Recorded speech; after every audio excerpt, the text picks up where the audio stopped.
Dying Light the Beast is now less than a month away from release, and fans of Techland's survival horror franchise are sure to be excited to dive into the new adventure that the studio is bringing to them.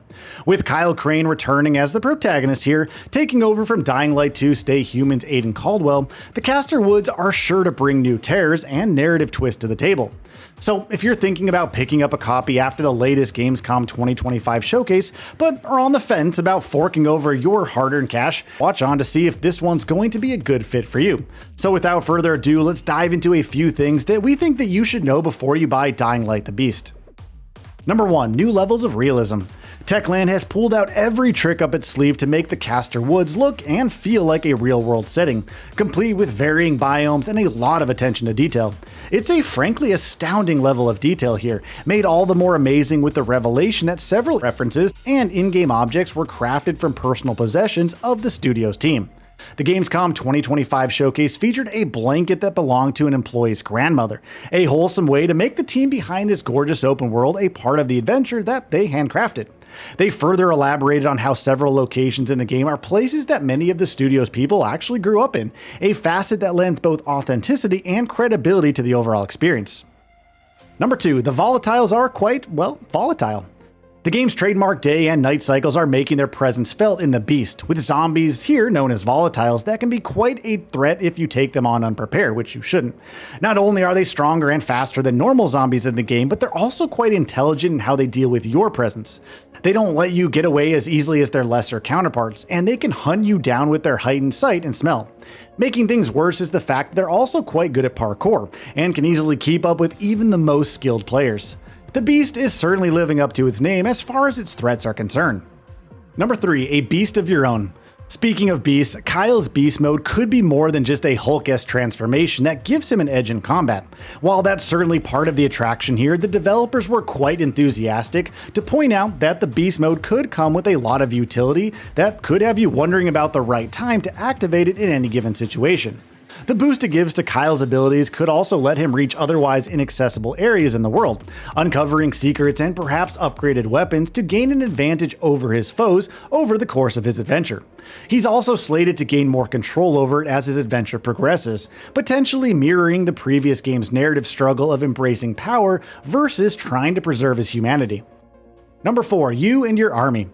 Co-op multiplayer with up to 4 other players is making a return in the Beast, letting you indulge your most primal hunting instincts to unleash your best attacks against zombie hordes. It's a great choice on Techland's past, showcasing the studio's commitment to making its upcoming title the definitive Dying Light experience for its players. Number 5, mind your aim. Combat in Dying Light the Beast is also getting some improvements, with Kyle able to aim attacks at enemy weak points in the heat of battle to either disable them or quickly remove them from the battlefield in a pinch. You have the ability to aim attacks at enemy limbs, for example, hacking them off in a glorious and honestly very satisfying display of blood and guts to render them less effective against your overwhelming attacks. It adds a layer of strategy to every single fight, while also making each battle unpredictable, honestly. A tactical approach to each enemy could see you tearing through zombie hordes with style and honestly quite a bit of glee. Number 6, explore with abandon.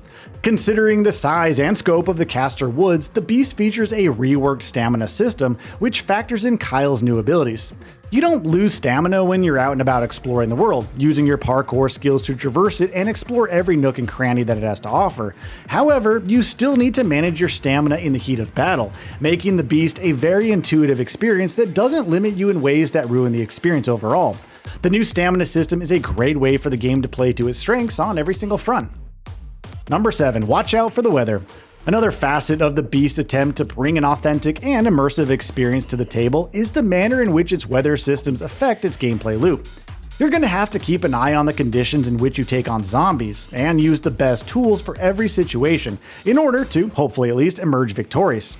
For instance, Molotov cocktails are not going to cut it when you use them in the rain, which maybe is obvious. However, electricity tools could be that much more potent when they are used in water when it's raining, for example. It's a great way to have players using every tool at their disposal, adding a layer of nuance to combat, while also making the entire experience feel that much more immersive. Number 8, more Dying Light dilemmas. Techland's representatives were quite enthusiastic to point out the presence of the franchise's trademark dilemmas in a conversation with IGN. Showcasing an early portion of the game, the developers elaborated on a side mission that involved Crane being tasked with identifying the reason for the water supply a group of NPCs were relying on being cut off. With several ways to uncover this truth and several options at his disposal, it's clear that Techland's penchant for creating impossible choices is very much a part of the experience in this game. Those choices could very well influence the game's narrative and Kyle's eventual fate if past titles in the franchise are any indication. Number 9. Kyle Crane's darker side. The Kyle Crane we embody in the Beast might not be the one we're familiar with from the first game. It seems that he's had quite a rough time in the aftermath of that title and events in Dying Light the following, being tortured and experimented on. It seems that his character is going to be more layered and a whole heck of a lot darker than his appearance in the first game, if this new trailer is any indication. Number 10. An arsenal of weapons. This IGN interview we mentioned earlier brought another significant detail to light, the existence of more than 100 different weapons for Kyle to wield against the zombies. From your standard fare axes, wrenches, and the like, to medieval swords and a host of firearms, there are several ways to kill, maim, and otherwise seriously mess up zombies that try to obstruct Kyle's quest for revenge. We're honestly particularly stoked to find out if the first katana, or samurai sword as the developers like to call it. Number 11. More responsive enemies. With great weapons come greater threats.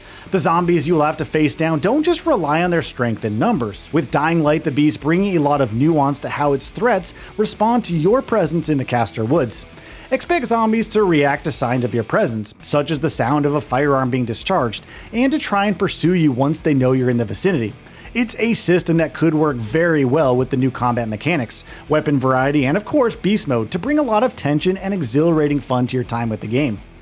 Number 12. PS5 Pro enhancements. We already spoke to franchise director Tymon Smetkala, who vouched for PSSR as one of the most defining features of the PS5 Pro.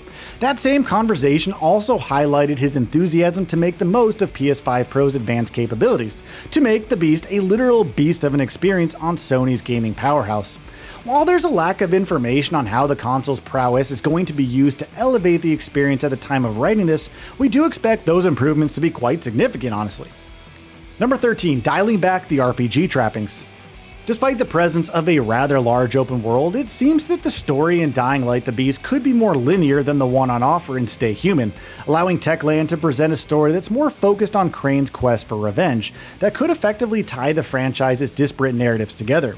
That's a welcome move, considering that there's a lot to resolve for players who have been invested in the franchise's complex lore, while giving newcomers an adventure that they can just go ahead and enjoy from start to finish, without honestly worrying too much about their build. The decision also fits well with the revamped gameplay loop, allowing Kyle to just go all in on his revenge-filled rampage through Castor Woods in his search for the Baron. Number 14. A return to the franchise's roots. Moving away from an RPG-oriented gameplay loop, the Beast is also slated to bring back its horror elements. From the terrifying volatiles to a feeling of terrifying uncertainty when you set out at night, this is an experience that could be quite the treat for the adrenaline and horror junkies among you, myself included. Expect a lot of tension and suspense when you explore the world, with the night's darkness bringing a suffocating sensation of danger at every turn. Number 15. Better gun combat. Guns are better in Dying Light the Beast, perhaps the best in the series so far that we've seen. They sound right, kick properly, and a close-range shotgun blast really knocks back foes. But this isn't a military shooter, as the soldiers and gear show up because a local boss runs a private army. The game is still zombie first and choice driven. Use melee, throwables, ranged weapons, or even turn the horde on your enemy. Techland insists that the improved gunplay is an upgrade, not the main focus here. That's all for now. If you enjoy what you saw, please hit the like button. And if you're new to the channel, now is a great time to subscribe. We upload brand new videos every single day. After subscribing, don't forget to enable all notifications by clicking that bell icon. Thanks for watching this video, and we will see you next time right here on GamingBolt.